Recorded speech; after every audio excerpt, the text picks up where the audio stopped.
Está Europa, Asia, África, América, Oceanía. A los 5 continentes que se conectan desde ahí. Esto es River Arena. Esto es el avivamiento de la calle Broadway. Arriba ese aplauso. Tiene que escucharse hasta allá, hasta Chile, hasta Argentina, Alaska, Canadá, hasta Europa, España. Bendito eres. ¿Cómo están? ¿De verdad bien?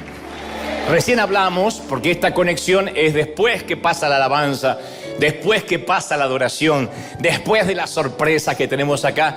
Y siempre dice, transmitan todo, pero hay cosas que son para la casa, hay cosas que se disfrutan aquí, que tienen que ver con la experiencia, así que tienes que hacer planes para venir a conocernos algún día. Mientras tanto, recibimos el mensaje de Dios. ¿Estamos listos para lo que Dios nos va a hablar? Díganme. Amén. Muy bien. Yo creo que te he contado una infinidad de veces que tuve la providencia de Dios, de servir a Dios, de servirlo, desde que tenía unos 19 años, mal, con muchos errores, por supuesto, porque cuando uno es bastante mocoso e inmaduro, mete la pata. Pero comencé a predicar por providencia divina a esa edad, como digo siempre, con muchos errores teológicos, todavía los tengo, pero ahí los tenía más de una vez. Insisto, puse a Moisés dentro del arca, le prendí una zarza a Noé, un burro lo tragó a Jonás, se me mezclaron los animales, los profetas, pero empecé. Y nunca más me detuve hasta la fecha. Y yo realmente me sentía un consentido de Dios en aquel entonces. Sentía que el favor de Dios estaba sobre mi vida, que estaba sobre todo lo que yo tocaba. Tenía la sensación de que nada ni nadie podía detenerme. Me sentía de un modo invencible, me sentía talentoso, diáfano, multifacético. Me sentía que podía hacer cualquier cosa y que Dios siempre me iba a bendecir. Para cuando tenía unos 23 años, me había acostumbrado mucho a escuchar a la gente decirme cuánto Dios me usaba. Y empecé a prestarle atención a esos elogios y a esos halagos. Vengo de una estima muy dañada, de un hogar que no apuntaló para sanar mi sentimiento, mi estima, y entonces los primeros halagos que llegan con el ministerio reconozco que me hacían bien. Peor aún, comencé a esperarlos, comencé a ansiarlos. Entonces la gente se me acercaba y me decía, ¡ay, qué talentoso! Pero puede hacer de todo, qué ecléctico, qué multifacético. ¡Ay, tan carismático! Decían las señoras de 60 años. ¡Qué carismático! ¡Ay, podría ser mi nieto! Y yo con toda mi sabiduría de mis 22 años, de mis 23 años, empecé a creerles. Y empecé a pensar, por fin soy alguien. Tengo éxito, me va bien. Cuando ya tenía 24 años, moría porque me invitaran a predicar a congresos importantes. Aparecieron muchos, a esos congresos que aparecían muchos famosos en el flyer, en el afiche. Y mi meta en ese entonces era llenar la agenda de invitaciones, porque sentía que así yo estaba agradando a Dios, que tenía un calendario lleno. Quería fabricar oportunidades, y todo aquello que fabricamos con esfuerzo humano sabemos que no lleva la garantía de Dios. Yo conté esto en alguna ocasión. Pero Dios usó todo eso para trabajar en mí, para crucificar mis motivaciones equívocas, mi inseguridad. Era un tiempo que necesitaba, porque yo me estaba como haciendo o agarrándome de todos los halagos, de todas las cosas bonitas que me decían. Dicho esto, sé que alguna vez también te conté esta historia a continuación, pero voy a refrescarla a modo de introducción. Como sentía que la gente me decía cosas y yo era jovencito, yo recuerdo estar en un congreso enorme en Santiago de Chile, a los cuales a todos los chilenos les mando un saludo enorme. Cuando te invitan a un congreso de esos enormes con muchos oradores, tus motivaciones son puestas a prueba, porque en el juego de las comparaciones, mientras mejor le vaya al orador anterior, peor se ve uno. Y mientras peor le vaya a ellos, mejor se ve uno, en desmérito del resto. Ustedes dicen, ¿pero eso ocurre entre cristianos? No, pero ahí sí ocurrió.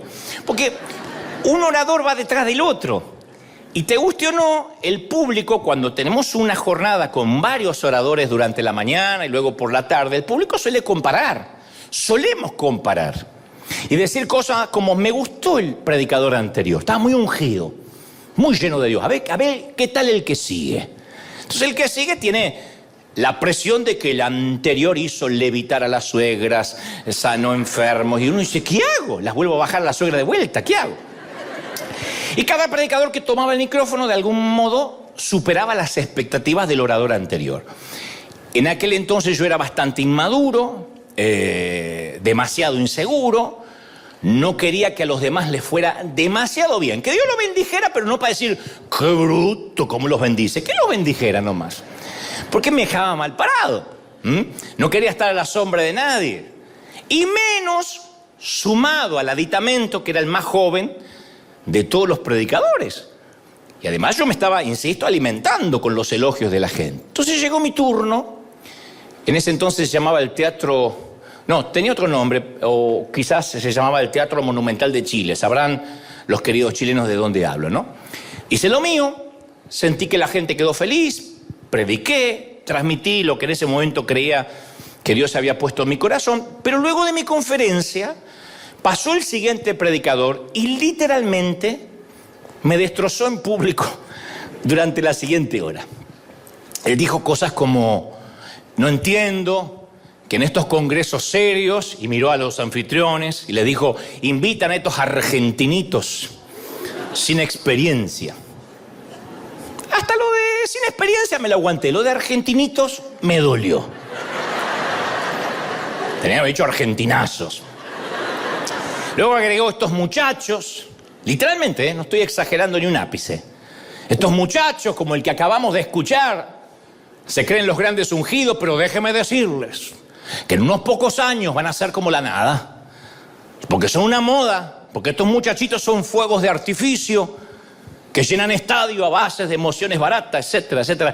Eso fue lo más suave que dijo esa mañana en Chile, literalmente. Yo nunca había visto tanto antagonismo en alguien. Nunca había visto tanta tirria, en alguien que no me conocía, tanto enojo. No quiero decir odio, pero tanto enojo al menos, ¿no? Fue tan duro, tan explícito, que el anfitrión, el querido Fernando Chaparro, que a lo mejor si está mirando o su familia debe recordar el incidente, aunque pasaron muchos años, Fernando Chaparro estaba al lado mío, me puso la mano sobre mi rodilla y me dice, con su tono chileno, no te preocupes antes que esto va a forjar tu carácter. Te preocupes antes que esto va a forjar tu carácter. En esos momentos uno no quiere esos consejos, pero te lo agradezco porque era lo que yo estaba haciendo. En ese momento decías, ¿cómo? ¿Cómo? Si es una vergüenza, es una humillación pública. Pero él me dijo, Dios va a forjar tu carácter mediante esto. Y luego, con el transcurrir de los años, para no dejar la historia inconclusa, ese mismo predicador que masculló todo tipo de epítetos y adjetivos contra mí en público, terminó invitándome a su país, a su propia iglesia. Y por supuesto que fui. El argentinito fue. Y el argentinito y el caballero fuimos a cenar juntos. Bueno, a este caballero no lo voy a mencionar por razones obvias, pero sí fuimos a cenar, ¿no? Pero aquel día me hizo acordar aquella historia donde una vez un estudiante del seminario subió a predicar con mucha confianza, muy petulante, y bajó humillado porque le fue mal. Y ahí estaba el príncipe de los predicadores, Spurgeon, que le dijo, si hubieses subido como bajaste, habrías bajado como subiste. No lo diré otra vez porque el que lo entendió, lo entendió. Entonces, mientras no estemos crucificados a las opiniones de los demás, mientras no estemos crucificados a la opinión que el resto tiene de nosotros, no vamos a poder cumplir con nuestro destino. Y ese día, hace muchos años, y agradezco que fue en ese momento, y no ya cuando fui más maduro o más grande, yo aprendí que no era tan talentoso como me decían las hermanas.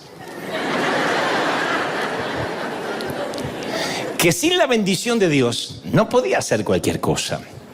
Y aquellas palabras amargas ese día de aquel predicador traspasaron mi corazón. Y regresé a Argentina, desdeñado, abochornado, devastado, muy avergonzado. Y aún así fue una suerte de serendipia. Serendipia es cuando uno encuentra algo que no estaba buscando mientras buscaba otra cosa. Yo estaba buscándole al halago de la gente y encontré otra cosa. Por eso digo, fue una serendipia. Fue encontrarse con algo distinto a lo que yo estaba buscando. Y tenía que pasar esa prueba antes de avanzar a la siguiente fase en el camino hacia mi destino. Y me da mucho gusto que Dios no nos reprueba para siempre. A veces imagino, ¿qué tal si ese día Dios hubiese dicho reprobado? Este tipo no sirve. Porque en cuanto lo humillaron en público, se devastó. Y ya no quería seguir predicando. Yo tendría 0 y tendría un reprobado, una F en todas las páginas de mi vida. Pero cada vez que nosotros fallamos, Dios no nos reprueba, sino pone rehacer, rehacer. Yo tenía una maestra que decía rehacer, de vuelta, rehaga, vaya de vuelta, y nos ponía en rojo rehaga. El Señor nos permite volver a tomar la prueba hasta que la pasamos. En la vida con el Señor es así. ¿Por qué?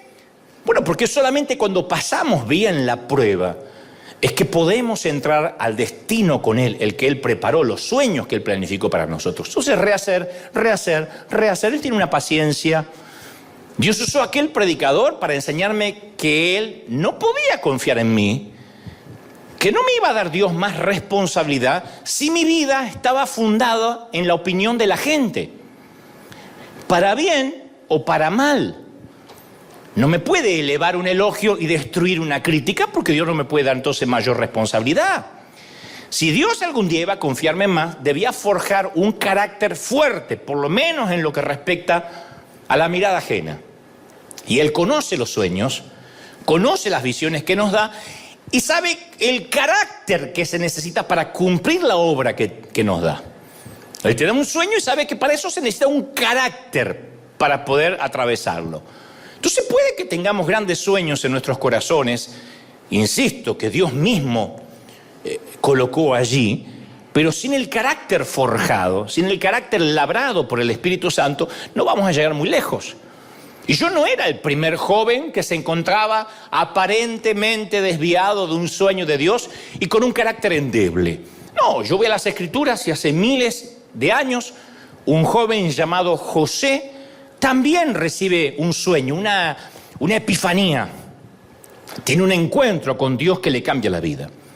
Y la historia está registrada en Génesis 37, que describe cómo José recibe ese sueño, el sueño de Dios, y cómo lo manejó a continuación.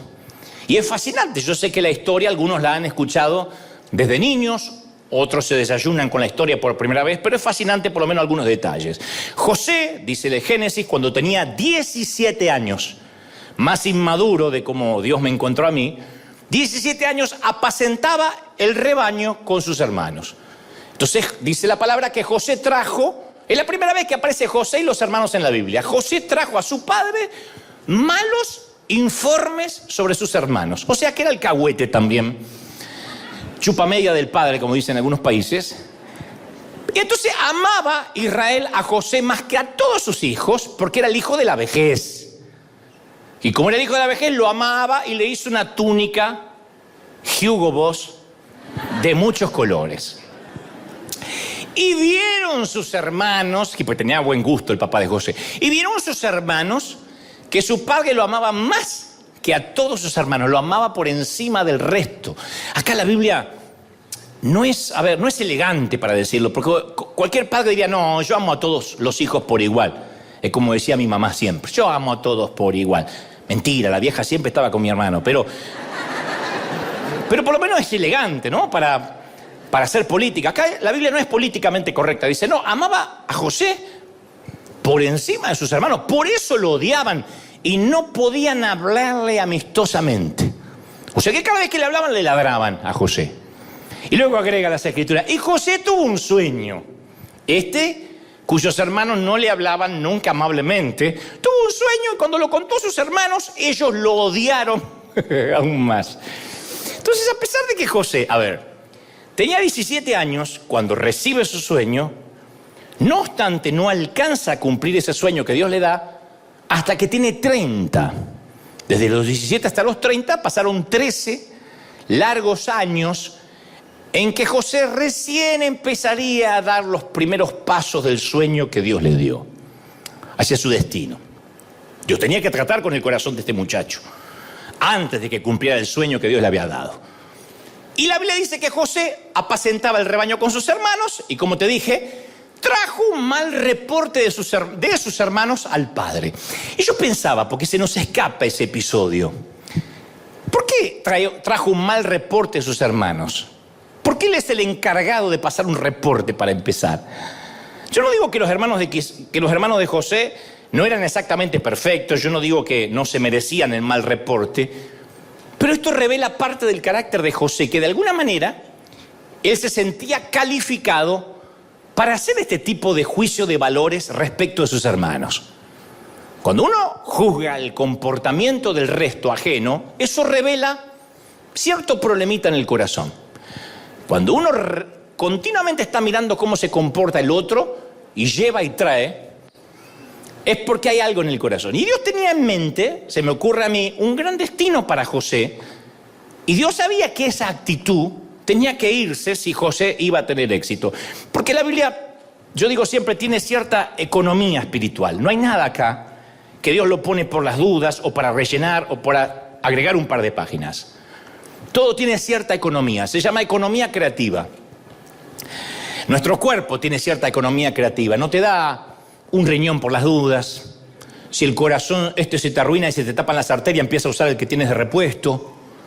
No hay nada de repuesto en nuestro cuerpo, todo tiene una economía creativa que debemos cuidar. No tenemos nada que sobre, y en las Escrituras tampoco nada sobra. Y si lo primero que aparece acerca de José es que él trajo un mal reporte de sus hermanos, es porque Dios quiere que lo sepamos.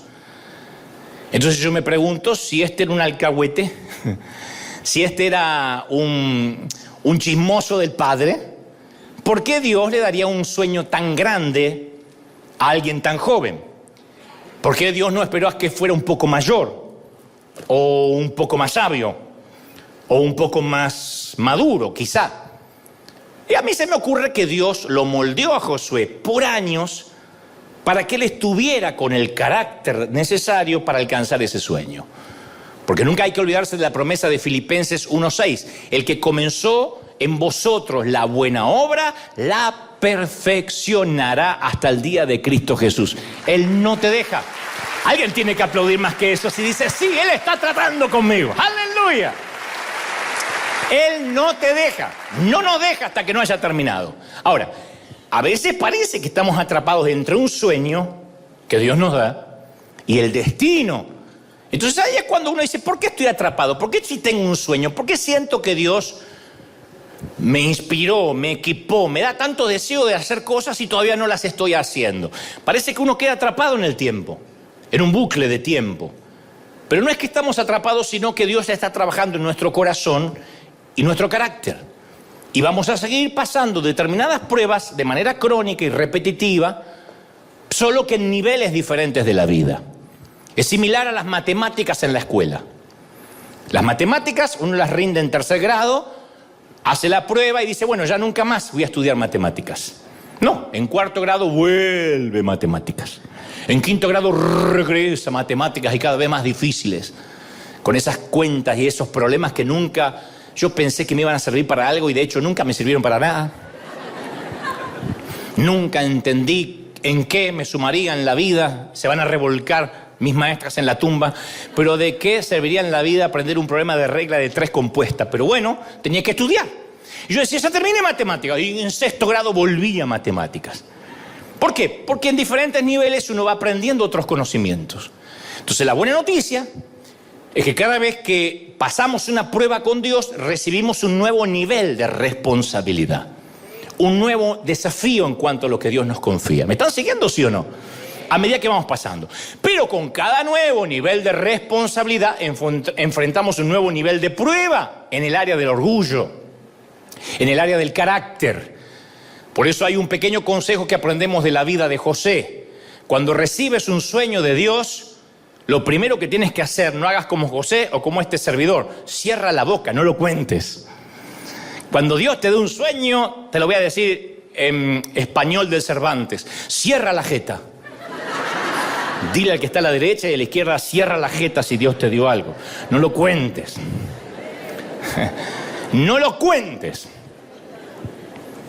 José cometió el error de contarle a los hermanos y los hermanos lo odiaron aún más. Dice que lo odiaban por causa de sus sueños y de sus palabras.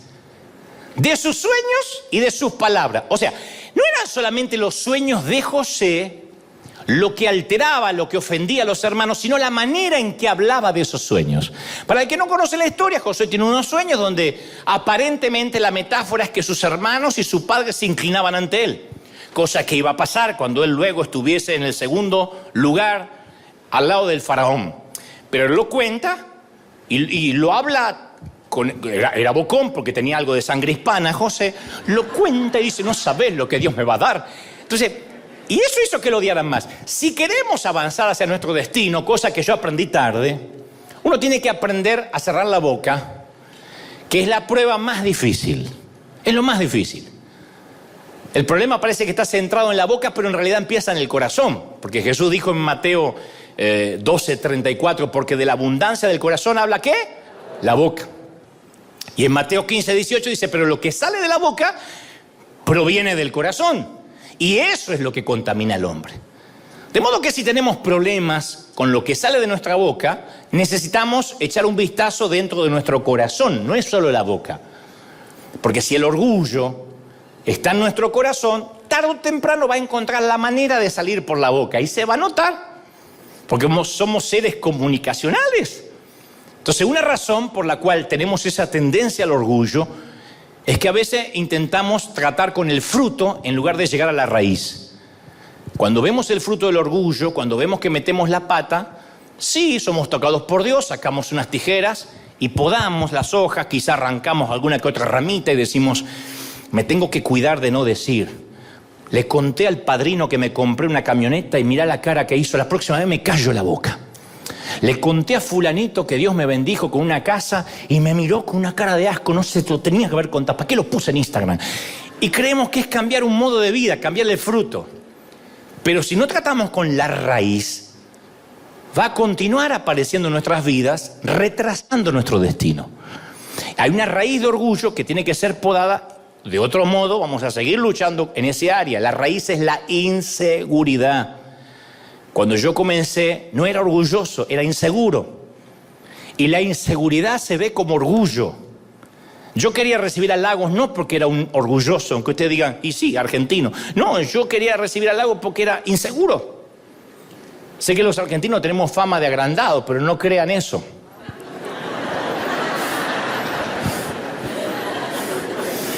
Había una tumba en Argentina que decía, aquí yace un argentino y un hombre humilde. Y un mexicano dijo, mirá, entierran dos tipos a la vez en la misma tumba acá. Pues yo no era orgulloso, inseguro. Muéstrame a una persona que se ve orgullosa y yo te voy a mostrar a una persona que en realidad es completamente insegura de lo que tiene, de quién es. La inseguridad es el combustible de la vanidad. Es la inseguridad, esa es la raíz. Eso es lo que hay que ver. Eso es lo que Dios tuvo que sanar conmigo. Porque para escuchar un predicador que hablaba literalmente de mí, no es que a lo mejor por elevación trató de hablar de ti. Él dijo, estos argentinitos, no bien yo abandoné el estrado. Para soportar eso, uno tiene que estar seguro. Eso, un inseguro, como era yo, me liquidó. Porque la inseguridad nos hace sentir que tenemos que hacerle saber a todos quiénes somos y lo que hemos logrado. Que sepan exactamente cuán especiales somos. Y detrás de esa inseguridad está el miedo, el temor a que no nos acepten, a que no nos valoren, a que no nos estimen. Por eso cuando los inseguros tienen que abandonar un ministerio, porque a veces Dios lo pide. A veces Dios nos cambia de dirección, nos cambia la directriz. Los que están inseguros, al recibir un cambio de Dios, sufren una crisis importante. En cambio, el que sabe quién es en Cristo, nada cambia porque su mundo interior sigue estable, sigue estando igual. Pero aquellos cuyo mundo interior está en desorden, como me pasaba a mí cuando era más joven, tienden a vivir una confusión acerca de su identidad. Yo ese día dije, soy soy un fraude, soy un fiasco, no predico nunca más. Literalmente dije, no predico más. No voy a pasar esta vergüenza nunca más en mi vida. Y eso porque a mí me costaba separar lo que yo hacía con quien yo realmente era. Entonces, cuando uno no lo puede separar, no podemos creernos nosotros, bajo ningún punto de vista, que somos tan exitosos y somos tan felices como mostramos en Instagram o en las redes. Nosotros no somos una foto con filtro. Nosotros tenemos arrugas, varices, estrías, celulitis. Que no se vean es otra cosa. Pero no somos lo que mostramos en las redes. Cuando olvidamos quiénes somos, comenzamos a distorsionar nuestra verdadera identidad. Y eso es porque tomamos identidad, asignamos identidad respecto a lo que hacemos. Pero hay un defecto en esa lógica, que nuestros logros no son lo que nos hacen valiosos. Lo que hacemos para Dios no nos hace valiosos. Los sueños, aunque provengan de Dios, no nos dan valía, no nos definen. Lo que nos define es que somos hijos del Rey comprados por la sangre de Jesucristo. Hagamos o no hagamos. ¿Lo crees de verdad, sí o no? Esa es nuestra identidad. Eso es quienes somos. ¿Quién eres? Alguien comprado por la sangre de Cristo. Entonces uno tiene que afianzarse. Parece una obviedad, parece infantilismo, pero lo olvidamos. Es lo que nos llena apenas llegamos al camino de Cristo y después nos deja de llenar. No nos alcanza haber sido salvos. Pero uno tiene que afianzar, fundamentar su identidad en eso. ¿Me están siguiendo, sí o no? No sé si notaste esto, pero nunca el presidente de la Unión Americana, de los Estados Unidos, tiene que decirle a la gente que él es el presidente. Ya sabe la gente. Yo no me imagino al presidente diciendo, ¡hey! Soy el presidente, el comandante en jefe de las Fuerzas Armadas, el líder del mundo libre, el hombre más importante del país más poderoso del mundo. No anda diciendo eso. Jesús tampoco tuvo que decirlo. Nunca dijo, este soy yo necesariamente.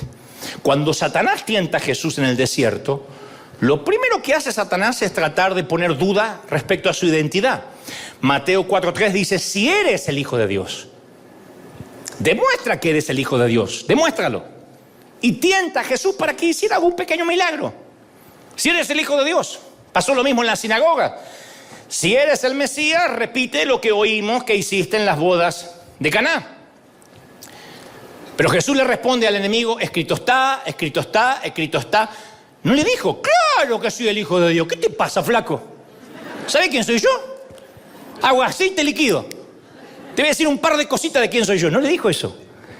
En lugar de eso nos dio un hermoso ejemplo de seguridad. Él se afianzó en la sencilla verdad de las palabras de su Padre. Y todo lo que espera de nosotros cuando somos tentados por la inseguridad es volver a lo que nuestro Padre ha dicho de nosotros y apoyarnos en esa verdad. ¿Qué dice Dios que eres? ¿Quién dice Dios que soy? Jesús no tenía nada que probar acerca de sí mismo. Por eso hay dos armas poderosas, dos armas que yo aprendí con dolor y te las voy a regalar por la misma ofrenda. Las dos armas, mira. Saber quiénes somos y saber quiénes éramos. Eso es el remedio contra la inseguridad. Saber quiénes somos y saber quiénes fuimos. Primero hay que saber quién uno es. Es fácil estar seguro porque nuestro Padre dice que nos ama y me importa un cuerno si los demás lo saben o no. A mí el Señor me ama. ¿Cuánto te ama, princesa, el Señor? ¿Te importa un cuerno que ni tu marido lo sepa? ¿Cuánto te ama el Señor? ¿Cuánto te ama, príncipe, el Señor? Eso te afianza, ¿sí o no? Esa es la muerte del 50% de la inseguridad. El otro 50% es recordar quiénes éramos antes de que Él nos adoptara. Porque no nacimos en el palacio. A ver, nadie nació en Buckingham acá. Vinimos al mundo como mendigos, simple plebeyos de una aldea perdida. Pero el rey nos vio por la ventana de su castillo, se enamoró de nosotros, se vistió como un indigente, se metió en la aldea para ganar nuestros corazones. Y cuando ganó nuestro corazón, nos llevó adoptados al castillo como hijos de Dios para siempre. Entonces esto me lleva a la conclusión de que sin Él tampoco somos nada. ¿Está claro?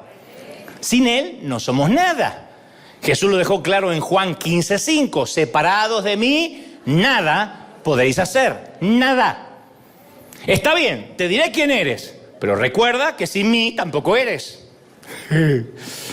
Y eso termina de quitar la inseguridad. Dos verdades que me dan una sensación de seguridad increíble. Yo digo, yo sé quién soy en el Señor, pero cuando me empiezo a sentir el tapón del océano, o la última Coca-Cola del desierto, Dios me dice, recordá, flaco, quién eras. Porque yo soy el que te di la nueva identidad. Entonces es maravilloso, porque a partir de que uno sabe de dónde viene y hacia dónde va y quién es, mientras tanto, uno puede llegar a un lugar lleno de extraños y no sentir la necesidad de demostrar quién es. Uno se siente más importante que cualquier actor, que cualquier ganador del Nobel, del Pulitzer, porque era mendigo, Dios me hizo príncipe, sé quién soy, y eso hace que yo camine pechito de paloma por la vida, como caminaba Maradona, así, seguro de mí, sabiendo de dónde Dios me sacó. Entonces, no tenemos que buscar el sueño, sino al dador del sueño que nos da la identidad. Y cuando uno tiene identidad se sana, la inseguridad se va. Porque cuando uno se enamora del sueño, te diré lo que pasa. Yo me había enamorado del sueño, y cuando uno se enamora del sueño, uno va a pasar una larga temporada, long time. Me siento Maldonado metiendo palabritas en inglés. Salud. Vamos a pasar una larga temporada en el pozo. Oigan, vamos a pasar una larga temporada en el pozo, cuando uno en la cisterna, cuando uno se enamora de los sueños. Porque Génesis 37:17 dice, cuando ellos lo vieron de lejos, los hermanos, el padre manda a José y dice, anda a ver tus hermanos qué están haciendo, tráeme un reporte. Y este dice, sí, y va a traerlo. Cuando ven de lejos, tramaron contra él para matarlo. Y se dijeron unos a otros, ahí viene el soñador. Así que vamos a matarlo, vamos a arrojarlo a uno de los pozos y diremos, una fiera lo devoró. Después interviene otro hermano llamado Rubén y le dice, no lo matemos. Vamos a hacerle creer a papá que está muerto, pero no le quitemos la vida, lo en el pozo. Y yo siempre he escuchado cómo se ha demonizado a los hermanos de José, porque arrojaron al niño en un pozo. Pero dicen que es sinvergüenza, qué canallas. Y no desestimo lo que hicieron. Estoy consciente que le tenían envidia. La envidia es como la mujer que ronca. Más vale despertarla que sentirla.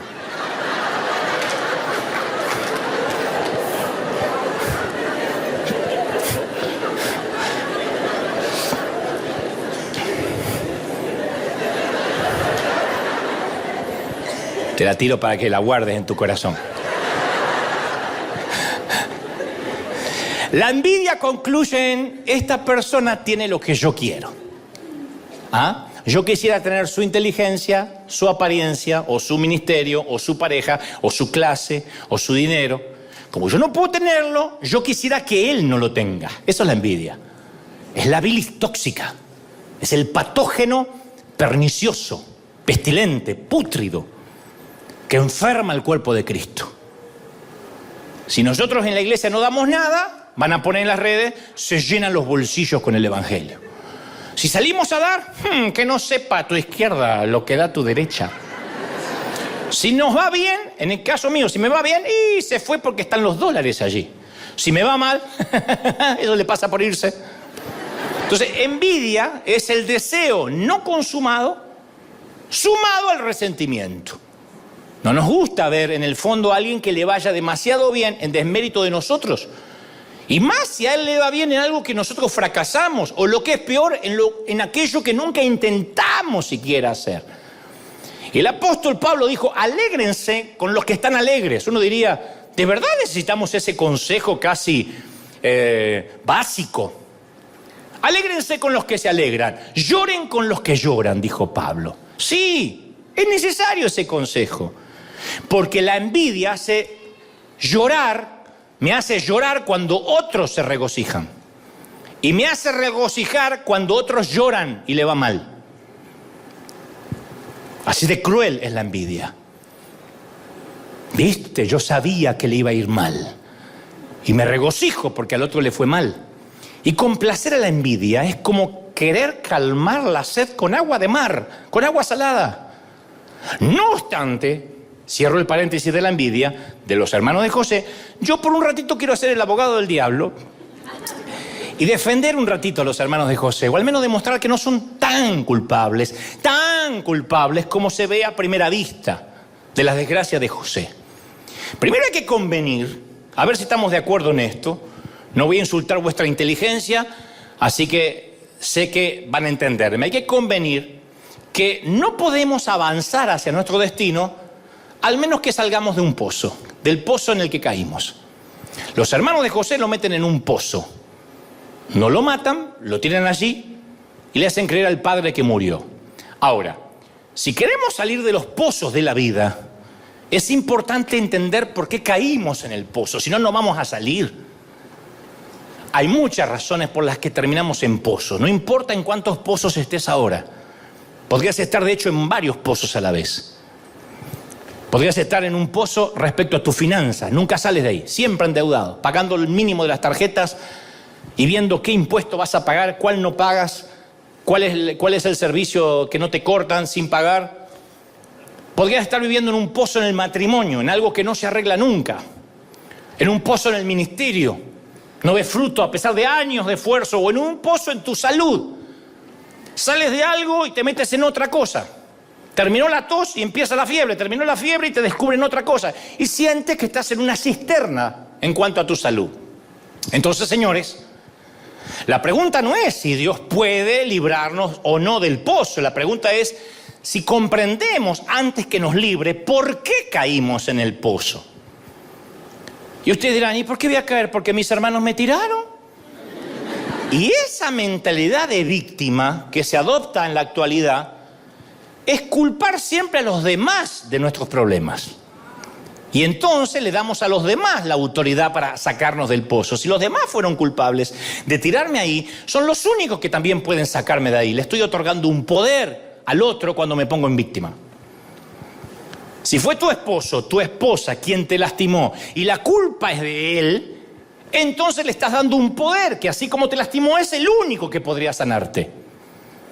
Es fácil culpar de nuestro problema o nuestro pozo a nuestros padres, a nuestros cónyuges, al pastor o hasta al gobierno. Mira, la mayoría tuvimos una infancia difícil.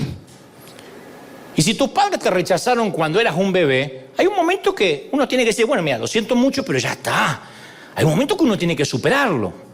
No puede llorar toda la vida. No me quisieron cuando bebé. Supéralo. Es que apenas pasé los 54 y no lo puedo superar. Toda una vida. Entonces, hay momentos que hay que dejar ese incidente atrás y mirar hacia adelante. Aun cuando los pecados de la familia fueron los que te arrojaron al pozo. Ellos no son los responsables de que estés en ese pozo. Ya no. ¿Cuánto voy a culpar yo a mi papá? Mi papá era un alemán frío.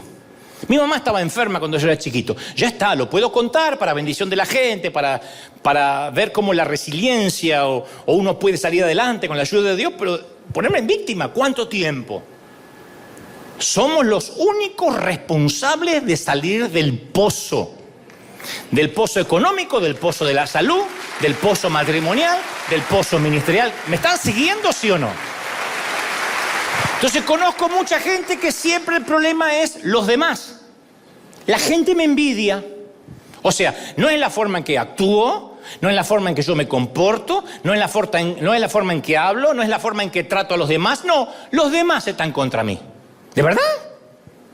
No soy responsable de nada. Mis hermanos me odian y me detestan porque simplemente tengo una túnica de colores. ¿De verdad? ¿No sumé nada a esa túnica? Entonces uno necesita considerar si somos el problema, si somos parte de la razón por la que estamos en el pozo. Yo podía haberme enojado toda la vida con el hombre que habló mal de mí en Chile. Sinvergüenza, Satanás, ya Dios te va a crear una pierna, 2 suegras te va a mandar. Yo podría haberlo maldecido. Y reconozco que me enojé, pero en un momento tuve que desviar el eje y decir, ¿qué quiere Dios enseñarme? ¿Por qué me hizo mal? ¿Por qué me liquidó? ¿Por qué me destruyó? ¿Por qué dependo de lo que dice un hombre que ni siquiera me conoció nunca ni jamás tomó un café conmigo? O sea, diré esto, nunca saldremos del pozo hasta que dejemos de culpar a nuestros hermanos por habernos arrojado al pozo. Jesús tenía la oportunidad José tenía la oportunidad perfecta para desarrollar una mentalidad de víctima. Porque él estaba tratando de obedecer a su papá cuando sus hermanos lo lanzaron a la cisterna. Y sabemos que sus hermanos lo envidiaban y lo odiaban. Correcto, así dice la Biblia. De manera que habría sido fácil que los hermanos de José cargaran con toda la culpa del incidente del pozo. Y habría sido muy fácil para José enfocarse solamente en los pecados de ellos y nunca echar un vistazo a su propio corazón. Pero José, vaya, caramba, que también contribuyó al problema. No me digas que estás en un pozo financiero porque una vez te estafaron y ahí hizo un efecto dominó. En algo contribuiste al problema, en haber elegido mal al socio, por ejemplo. Ay, no sabe lo que es mi ex. ¿Te pusieron una pistola en la cabeza para que te casaras con tu ex cuando no era tu ex? ¿O te gustó? Porque si no, la culpa es del ex. Hace 50 años que el tipo no está más contigo. Ay, pero él me cambió la vida. Ya está. No es tan poderoso, no es Iron Man. Ya está. Entonces, siempre me pregunté, ¿por qué? Por ejemplo, ¿por qué estaban los hermanos de José trabajando en el campo mientras José se quedaba en casa? Continuamente dice las Escrituras, los hermanos de José trabajaban en el campo y él estaba en casa. Ay, porque era un nene, 17 años, pelos en las patas tenía el tipo, 17 años. ¿Qué estaba jugando con los jueguitos? Te voy a contar otro secreto que aprendí de la peor manera. El padre de José le había dado una túnica de muchos colores, porque era el favorito, ¿no? Y nuestro padre, a cada uno, todos, nadie diga que no, también nos dotó con regalos, con ciertos talentos, con ciertos dones. Pero José empezó a hallar su identidad, que lo identificaba como el hijo favorito, en lugar de hallar su identidad en la relación que lo hacía el hijo favorito. Él asignó su identidad a la túnica. Como resultado, terminó perdiendo el regalo. Génesis 37, 17 dice que sucedió que cuando José llegó a sus hermanos, lo despojaron de su túnica de colores que llevaba puesta, lo tomaron y lo echaron en el pozo. Lo primero que hicieron, le despojaron el regalo del padre. Y nosotros también, cuidado, podemos quedar atrapados en los regalos de Dios, atrapados en los regalos del Padre. Podemos empezar a encontrar nuestra identidad o sentido en el valor de ese regalo, en lugar de aquel que nos dio el regalo. Yo encontré, siendo muy jovencito, mi valía en servir a Dios. Pero no me importaba tanto Dios, me importaba más servirlo. El glamour, los elogios, los viajes que venían con eso. Yo me enamoré. ¿El regalo era genuino? Sí, el regalo era de Dios, yo no podía haber hecho nada sin él. Pero me enamoré tanto de la túnica de colores que ya no me importaba quién me la había regalado, era mi túnica. Y cuando uno hace eso, cuando uno se enamora más de servir que de ser, termina arriesgando con perder ese regalo. Ahora te voy a aclarar algo importante. El padre que le dio el regalo no fue el que se lo quitó. No te estoy diciendo que Dios te quitará un don. José perdió su túnica por medio de sus propias acciones. Él lo perdió porque estaba orgulloso de lo que esa túnica representaba. Entonces, cuando Dios nos da regalos, Él tampoco nunca nos lo va a quitar. Nunca. La Biblia dice que los dones y el llamamiento de Dios son irrevocables. La Reina Valera antigua dice que son dones sin arrepentimiento. Romanos 11, 29. Lo que Dios te dio no te lo quitará nunca, nunca. Y si peco, no quitará tu don. Y si meto la pata, no quitará tu talento ni tu don. Es irrevocable. Dios no te da el don y te lo quita, te lo da y te lo quita. No. Sin embargo, nosotros mismos podemos perderlo sin que Él te lo quite. ¿Cuánta gente tiene un don de Dios? Tiene talento, pero no puede usarlo porque su corazón es incorrecto. Hagan memoria. ¿Qué pasa si perdimos el don de Dios que Él nos dio por nuestras propias acciones? No que Él lo quitó, lo perdimos. ¿Lo vamos a recuperar? ¿Qué esperanza hay? Bueno, yo te animaría a ver el final de la historia de José. José terminó siendo el gobernador de Egipto, el segundo hombre más poderoso del mundo conocido. Y llegó a ser el segundo hombre más rico del mundo. Así que probablemente tuvo después cientos de túnicas de colores. Dios lo restituyó Todo lo que perdió Dios se lo restituyó y José recuperó algo mucho más importante que una túnica. José recuperó la relación con su padre. Durante años no tuvo comunicación con su papá, ni siquiera sabía si estaba vivo. Pero después que José aprendió a andar en humildad, Dios restauró su relación con el padre, no con la túnica. Ese es el propósito de la temporada en el pozo. Que volvamos a las bases y a entender por qué queríamos venir a la iglesia años atrás. ¿Se acuerdan cuando no era servir, cuando no era predicar, cuando no era un micrófono, cuando no era una oportunidad? ¿Se acuerdan cuando solo era agradecer lo que Él nos había dado? ¿Se acuerdan ese que las Escrituras llaman primer amor? Una temporada en el pozo nos pone en un lugar que no podemos salir allí por nuestras propias fuerzas, ni hacer nada por nosotros. Ese pozo mundial durante 2020 y 2021 se llamó y se sigue llamando pandemia. Dios metió a las iglesias en una pandemia, en un pozo donde ni los pastores pudimos hacer mucho. Algunos perdieron templos, otros perdieron edificios, campus completos, otros se deprimieron y otros literalmente consideraron el suicidio.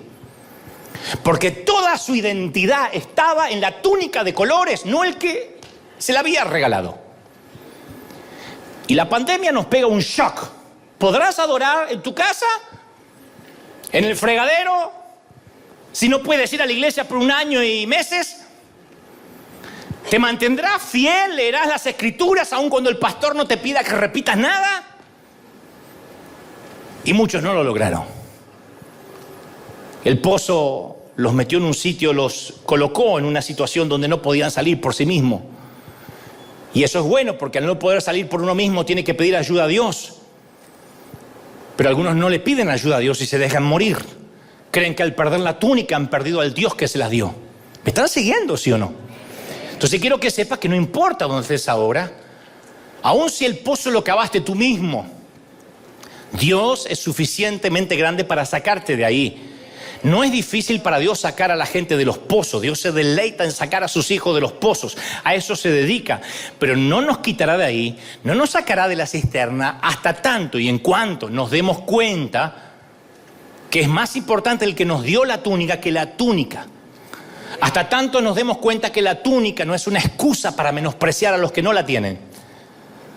Saúl fue guerrero de Israel, dice la Biblia, tan alto que los demás apenas le llegaban al hombro. Era un alto el tipo, ¿eh? Y dice que desde más arriba veía a los demás. Y yo una vez te dije, sí, es lindo, mirar desde arriba tiene su encanto, no me digas que no. Cuando viajas en avión y te toca viajar en business, no me digas que no tiene su encanto pasar por todos los que van a ir en el gallinero allá atrás. Y te sientas delante y pides rápido un jugo de naranja en un vaso de vidrio y lo muestras así porque el otro va a tener vaso de plástico. Y tienes un baño para 8 y atrás hay un baño para 300. Toma. Cuando viajamos a El Salvador para la toma de posesión del presidente Nayib Bukele, que también te lo relaté, el presidente puso todo su aparato de seguridad para mí. No paré en los semáforos, 2 días, no paré en los semáforos, no hice fila, no pasé por seguridad. Llegué al aeropuerto, me estaban esperando por aquí, señor, por aquí, señor. ¿El pasaporte? No hace falta el pasaporte. ¡Oh! ¿Paso por seguridad? No, dije, ¿por qué no traje más cosas? Pero no tenía que abrir puertas, ¿de verdad? Iba a abrir la puerta y me la abrían la puerta. No cargué maletas. Me agarraron las maletas y desaparecieron y ya están en su lugar. No entraron a vestirme porque soy pudoroso, si no me hubiesen vestido. Me pusieron custodia, motos, un ejército que me abría paso. Yo iba. Por un par de días fui el segundo a bordo del Salvador. Toma, por 2 días. No sabés lo que era. El único más importante que yo en El Salvador era el presidente electo. Porque yo iba a orar por el presidente, así que me pusieron todo el aparato gubernamental para mí. Saludé al presidente saliente, le dije, vamos, así nos vamos apurando, rápido. Llevan muchos años, ¿eh? Vamos que tenemos con Nayib que tomar posesión. Bueno, y yo pensé, yo puedo acostumbrarme a esto. ¿Sabes lo que es? Que el GPS te muestra, que hay 40 minutos de tránsito. Yo digo, pero son 40 minutos, no vamos a llegar. No, está toda la custodia allá afuera. Literalmente, 4 minutos. Llegamos. Las motos iban así, pateando a la gente. Bueno, yo no me alegraba que las patearan, pero digo... Me sentía como en un boliche, así, tirando... Y después llegué acá. Ni al carpool pude ir, porque venía solo. La carroza se me transformó en calabaza, en zapallo. Pero durante 2 días fue maravilloso mirar tan alto que los demás apenas me llegaban al hombro. Por eso entiendo por qué a los políticos les cuesta tanto soltar el poder. Y es maravilloso que el Padre nos regale una túnica de colores. Es maravilloso. Pero la arrogancia es un equipaje que no podemos llevar. Y conste, Dios no desaprueba la arrogancia, ¿eh? A Dios no le desagrada la arrogancia. Dios la aborrece. No es que la desaprueba, no te la recomienda, la aborrece. Lo que nos produce una comida llena de larvas es lo que la arrogancia le produce a Dios. La arrogancia y la soberbia aborrezco, Proverbio 8:13.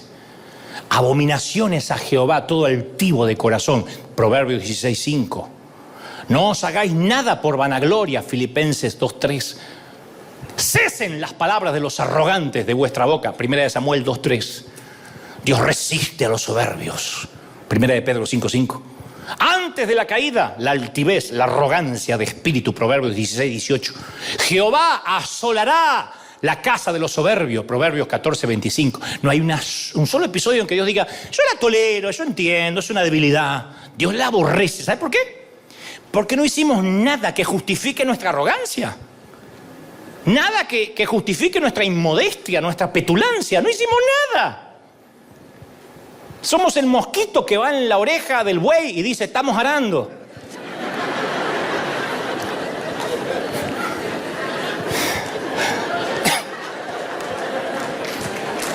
O que va en la oreja del elefante y se los pasamos por arriba. No le dan premios al lienzo que el pintor usa. No hay un Pulitzer para la tinta que utilizó el periodista. No hay diplomas para el escarpelo que usó el cirujano. Son instrumentos. Nunca le van a entregar un premio Nobel a un escarpelo, a un bisturí. ¿Por qué? Porque no somos merecedores del aplauso, somos los instrumentos. Y no es que Dios tiene un problema de ego, porque a veces lo pintamos como que a Dios le cuesta compartir su ego. Nosotros tenemos el problema de ego. 2 días yo estaba en El Salvador y me quería ser salvadoreño. Yo digo, yo no, nunca más tránsito. ¿Sabes lo que es nunca más tránsito? Decía, quiero tal cosa. Había 4 personas que me la traían. Maravilloso, 2 días. Y me sentía DiCaprio en el Titanic.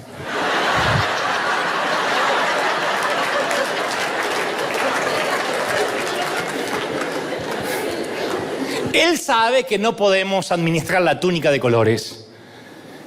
Él sabe que el elogio nos atrofia el cerebro y torpemente pensamos que se trata de nosotros y olvidamos que somos polvo, que somos rescatados del pecado. Por eso dije, a ver, te va a sanar quién eres en Dios, perfecto, pero también tienes que recordar quién eras sin Dios. Porque cualquiera que se enaltece será humillado y el que se humilla será enaltecido, San Lucas 14:11. Entonces, con la misma intensidad que Dios aborrece la arrogancia, ama la humildad. Le da honra, dice, a la honra la precede la humildad. Le da sabiduría, dice, a los humildes, con los humildes está la sabiduría. Nunca van a ver ustedes un tipo sabio y orgulloso. Porque si es sabio y orgulloso, alguna de las dos cosas son falsas.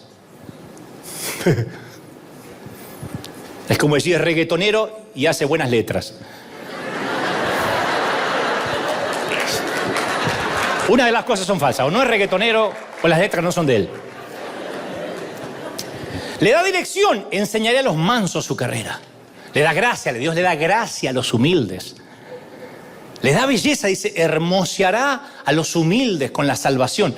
Nunca dice hermosearé al orgulloso. Y Dios ofrece para cada uno gozo. Dios nos da una cuota de alegría. Pero como una vez te conté, uno puede ir a un congreso, a un concierto, conforme lo que te gusta presenciar, y tener el gozo del oyente. Uno puede ir a un estadio de fútbol a jugar a Messi, a Ronaldo, pero sufrir porque uno no es Messi ni Ronaldo. O compartir el gozo del jugador o del orador. Uno puede ir a un congreso profético, a una iglesia y decir, yo quiero ser como él, o como ese cantante.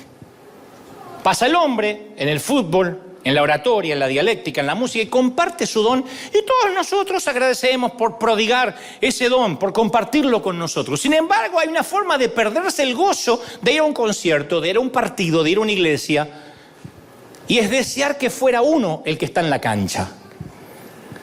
Y capaz que algún día voy a estar en la cancha jugando, pero ahora no es mi temporada. Y te lo digo por experiencia. Yo iba a grandes cruzadas y las disfrutaba, pero después me amargaba porque yo quería ser el predicador y Dios tenía que tratar con ese corazón equívoco. Porque uno se empieza a comparar con la alegría que tiene Él. Y luego llega esa sensación de ansiedad, de vacío, que mientras mayor sea el don de esa persona, más pequeño nos sentimos, en vez de disfrutarlo. Y uno se pierde la temporada de oyente, de espectador, por querer estar ahí. Y todavía no nos toca estar ahí. Hay momentos en la vida que no nos toca estar ahí. Y nos perdimos el disfrutarlo. Nunca conté en detalle lo que te diré a continuación, pero estuve meditándolo ayer y sé que hace a la historia. Y quizás nos va a ayudar a comprender más lo que trato de decirte. Hace unos años comisionamos a alguien para que trabajara a mi lado. Y al principio este caballero no cabía en su agradecimiento. Fue hace muchos años. Lo que él dijo fue, solo espero estar a la altura de tamaña responsabilidad. Estar al lado tuyo, trabajar, no sé si lo lograré, pero haré mi mayor intento. Y con el correr de los meses, ni siquiera los años, yo empecé a notar que él solía maltratar a otros. Y eso no lo aprendía de mí. Tengo muchos errores, pero no soy un maltratador. Ni siquiera alguien que trata a la gente con lo que se llama ahora destrato, que es ignorar. Pero no era lo peor que él maltrataba a gente, sino que yo notaba que lo disfrutaba. Que la cuota pequeña de poder que tenía, que manejaba, lo estaba afectando. Y luego empecé a notar cómo su carácter iba mutando y entonces más tarde empezó a ocultar información, que es la manera que tienen las personas inseguras de manipular al entorno. Si yo me voy, esta computadora no la maneja nadie, nadie sabe cómo encenderla. Si yo me voy, nadie tiene la llave de este sitio. Si yo me voy, la caja fuerte la tengo yo. Si yo me voy... Dicen que la información es poder. Y entonces empezó a tener secretos, a usar contraseñas que solo él conocía, a pedirle a mi entorno que no me contaran todo lo que estaba sucediendo en el campus. Y un día, él estaba muy malhumorado, maltratando gente delante mío. No eran empleados de él, no eran subalternos que dependían de él. Así que decidí confrontarlo, lo invité a sentarse dentro de mi automóvil porque estábamos lejos de la oficina y le dije, no nos vamos a ir de aquí hasta tanto me digas qué está pasando en tu corazón. Mira, yo he notado que has cambiado notablemente, que no eres el mismo hombre que yo conocí hace unos años atrás. Quiero saber si soy yo el culpable. Y entonces hubo un largo silencio, seguido por un suspiro eterno, y yo creí que confesaría algún pecado oculto. O quizá me diría que necesitaba una mejora en su salario. Pero nada, ni en 1.000.000 de años me preparó para lo que iba a decirme. Nunca olvidé aquel momento porque fue como un low motion, en cámara lenta. Me dijo, ¿quieres que realmente te abra mi corazón? Le dije, nada me gustaría más. Y te doy mi palabra que puedes decirme lo que sea. Y entonces lo escupió. Me dijo, no sabes lo duro que es para mí y para mi esposa trabajar en la iglesia y ver que el que aparece en la página web eres tú.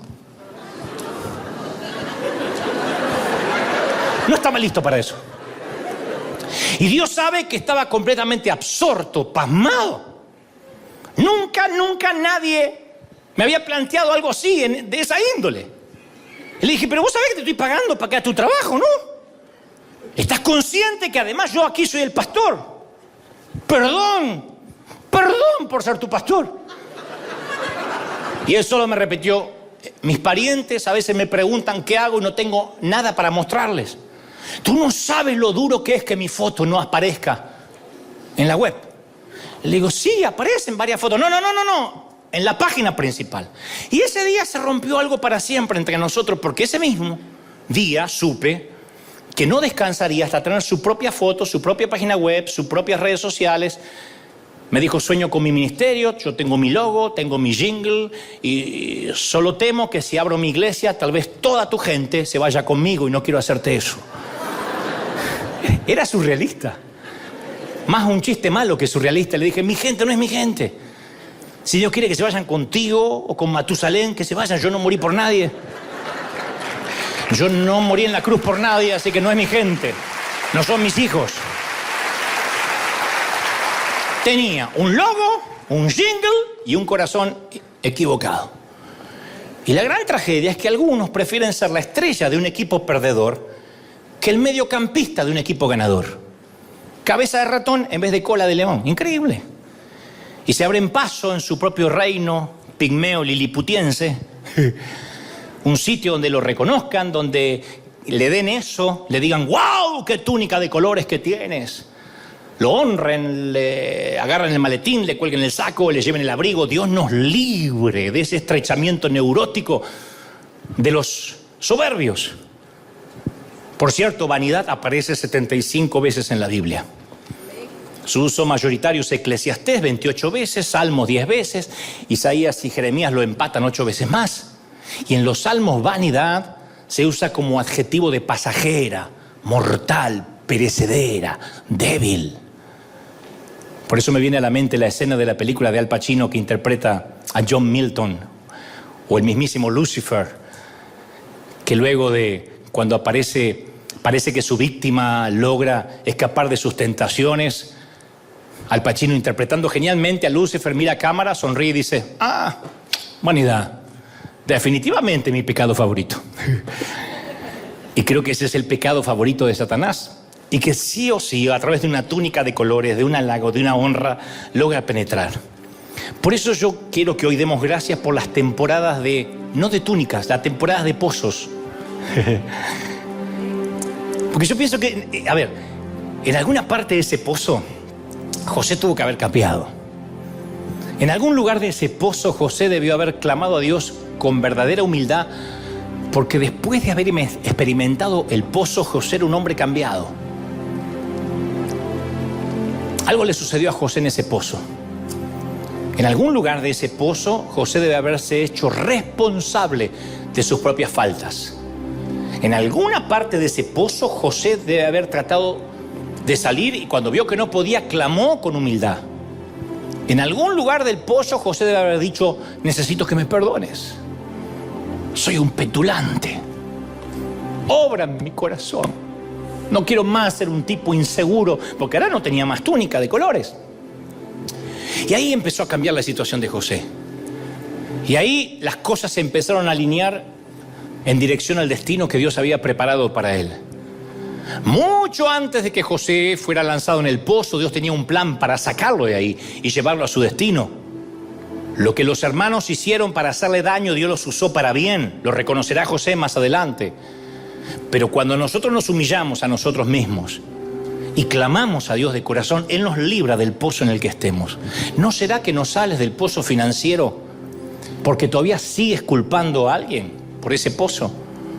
Yo no puedo culpar a mis hermanos ni a mis padres, ya no. Son experiencias, las agradezco, pero hay momentos que un hombre y una mujer tienen que hacerse responsable de la vida que tiene. ¿Sabes? Pasaron muchos años desde aquel incidente de Santiago de Chile. Y en ese entonces no existían las redes sociales. Hoy entiendo que Dios me estaba dando una probadita de lo que iba a venir. Aquel incidente me arrojó a una cisterna húmeda.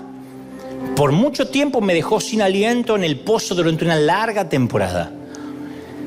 Y luego que dejé de culpar al predicador, que me humilló en público, comencé a indagar acerca de mi inseguridad. No crean que con ese incidente la inseguridad mía se fue. La rendí en primer grado, la rendí en segundo grado, luego en tercer grado, en cuarto grado y luego en la universidad y sigo rindiéndola. Cada vez lo hago más rápido.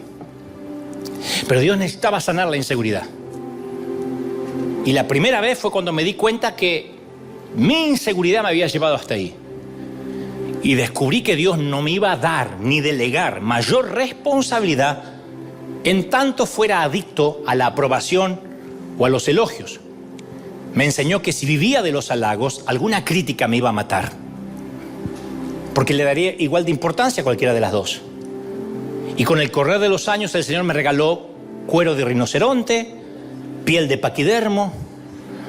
Después de aquella temporada el Señor me sacó del pozo y como a José me llevó al palacio. Y desde ese entonces tengo muchos errores, muchos, pero en cuestión de inseguridad reconozco que he volado por fuera del radar de la mirada ajena. Me importa un cuerno, de verdad. No es que ando groseramente por ahí, pero me importa un cuerno. Fíjate lo que piensa fulano de tal, no le agradaste a menganito, no podría hacer nada. Y durante estos años he transitado solo pensando en el auditorio de una sola persona, de Dios, viéndome. Porque si le temo a Dios, no le temo más a nada, ni le temo a nadie. Y eso de algún modo me ha hecho indestructible. Desde luego, insisto, tengo muchos defectos, desde luego. Dios está lejos de terminar conmigo, como contigo. Pero te doy mi palabra que ya no le otorgo al enemigo el gusto de hacer uso de su pecado favorito. El Señor me ha hecho libre y te quiere hacer libre en esta mañana. Dan un aplauso al Señor de señores, dan un aplauso al Rey de Reyes. Celebra al Rey que está en casa, bendito eres. Vamos, ponte de pie y dale un aplauso grandioso que se escuche en el resto del continente, en América, Asia, África, Europa, Oceanía. Que lo escuche España, que lo escuche la República Argentina, que lo escuche México, que lo escuche El Salvador, Colombia, Honduras, Dominicana, Perú, Paraguay, Uruguay. Ese aplauso tiene que escucharse en todo el continente. ¡Bendito sea Dios! Di conmigo, junto con miles del otro lado, di conmigo: Señor Jesús, fuerte, te recibo en mi corazón, perdona mis pecados, entra en mi vida, sana mi inseguridad. Ahora, anota mi nombre en el libro de la vida. Vamos, levanta las manos, quiero orar por ti. Termina enero, ¿y qué tal si Dios te regala ahora el saber la razón por la que has estado en ese pozo, y al ver la razón también te regala el salir y continuar hacia tu destino? No va a ser fácil lo que te queda, José. Aún te espera la acusación de la esposa de Potifar y la cárcel, pero tu destino está marcado por Dios. Terminarás en el palacio administrando los graneros de Egipto. Y Dios necesita pasarte por este proceso. Lo primero es salir del pozo. Y debes entender por qué caíste ahí. Dile: Señor, dame entendimiento, perdóname. Toma este tiempo para pedir perdón. Señor, perdóname. La inseguridad no es algo que se va de la noche a la mañana. Ahí está, latente, pendiente, pero es algo con lo que tendrás que luchar siempre. Y te vas a tener que luchar el resto de tu vida. Y le dices: Señor, perdóname por haber metido en esta deuda, por haber comprado lo que no debí, por haber empezado una relación equívoca. Perdóname por haber errado el camino, por haber equivocado el rumbo, por haberme corrido del eje. Dile: Señor, perdóname, yo quiero orar por ti ahora. Se termina el mes de enero y quiero que el Señor te regale un febrero con la seguridad que vas a empezar de nuevo, vas a salir de ese pozo. Te saco de ahí, dice el Señor, pero no te saco hasta que no digas: ayúdame. No fueron tus hermanos, no fue el error de otros, no fue el matrimonio fallido, ni el ministerio, ni aquel pastor el que te tiró en el pozo. Fueron tus acciones. Y tú estás acá hoy sin túnica, diciendo: no tengo nada que te agrade. Y Dios dice: tú me agradas, no la túnica, tú me agradas. Yo puedo chasquear los dedos y darte millones de túnicas. Eres tú el que me agradas. Vamos, enamórate del Dios de las túnicas. Enamórate no del sueño, sino del Dios de los sueños. Oro por los miles que están del otro lado mirándome, que están enamorados de sueños, de estadios, de escribir libros, de llegar a los medios de comunicación. Y el Señor me dice: tienes que arreglar tu corazón, porque mientras que estés más enamorado del éxito que de las almas, yo no te abriré las puertas. No es un logo, no es un jingle, no es una propia iglesia, no es aparecer, es saber que eres sano, que eres bendito en tu identidad conmigo, en que yo te saqué, en que yo te quité de la aldea y te di identidad. estima. Y ahora esa identidad te santifica, esa identidad te solidifica, esa identidad te sana la estima. Recibe, recibe, recibe. Levanta las manos y bebe. Últimos minutos, pero no me quiero ir sin que esta presencia del Señor lo llene todo. Momento a momento, minuto a minuto, que sientas que Dios está hablando y algo está ocurriendo en la atmósfera. Y que cosas que ojo no vio, ni oído yo, ni han subido a tu corazón, Él tiene preparado. Pero tu sueño, óyeme, se ha detenido a causa de que la temporada del pozo se hizo más larga de lo que Dios tenía planificado. Es mayor el tiempo que estás en esa cisterna de la que Dios quería. Pero tú no has salido porque has culpado a quienes te arrojaron ahí. Ahora libérate de ellos. Dile: Señor, yo estoy aquí por mi propia cuenta. Yo estoy aquí por mis errores. Y cuando digas eso, yo te aseguro que seguirá el proceso hacia el palacio. El Señor te sacará de ahí. Pozos ministeriales, pozos de depresión, pozos de tristeza, pozos de soledad, pozos de autoconmiseración. Dios te quitará de ahí.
ਸਾਡੀ ਔਕਾਤ ਦੁਨੀਆ ਤੋਂ ਵੱਖਰੀ, ਦਿਲ ਵਿੱਚ ਦਮ ਤੇ ਅੱਖਾਂ ਵਿੱਚ ਸ਼ਕਤੀ। ਜਿੱਥੇ ਵੀ ਲੰਘੇ ਛੱਡ ਦੇ ਰੌਣਕ, ਪੰਗਾ ਲੈ ਕੇ ਵੇਖ ਕਰਦੇ ਸਭ ਨੂੰ ਸ਼ੌਕ। ਸਾਡੀ ਔਕਾਤ ਸਾਡੇ ਨਾਮ ਦਾ ਰਾਜ, ਚੱਲਦੇ ਜਿਹੜੇ ਵੀ ਬਣ ਜਾਵੇ ਅੰਦਾਜ਼। ਗੱਲਾਂ ਵੀ ਸਾਡੀ ਜ਼ਮੀਨ ਤੋਂ ਹਾਈ, ਸਾਡੀ ਔਕਾਤ ਕੋਈ ਨਾ ਕਰਦੇ ਟਰਾਈ। ਸ਼ਹਿਰ ਦੇ ਵਿੱਚ ਵੀ ਸਾਡੀਆਂ ਗੱਲਾਂ ਮਸ਼ਹੂਰ, ਸਾਡੀ ਚੱਲ ਚੱਲਦੀ ਜਿਵੇਂ ਹਵਾ ਦੀ ਧੂਲ। ਦਿਲ ਵੀ ਰੱਖਦੇ ਸਾਫ਼ ਤੇ ਵੱਡਾ, ਪਰ ਪੰਗਾ ਲਿਆ ਤਾਂ ਕਰਦੇ ਜੱਡਾ। ਸਾਡੀ ਔਕਾਤ ਸਾਡੇ ਨਾਮ ਦਾ ਰਾਜ, ਚੱਲਦੇ ਜਿਹੜੇ ਵੀ ਬਣ ਜਾਵੇ ਅੰਦਾਜ਼। ਗੱਲਾਂ ਵੀ ਸਾਡੀ ਜ਼ਮੀਨ ਤੋਂ ਹਾਈ, ਸਾਡੀ ਔਕਾਤ ਕੋਈ ਨਾ ਕਰਦੇ ਟਰਾਈ।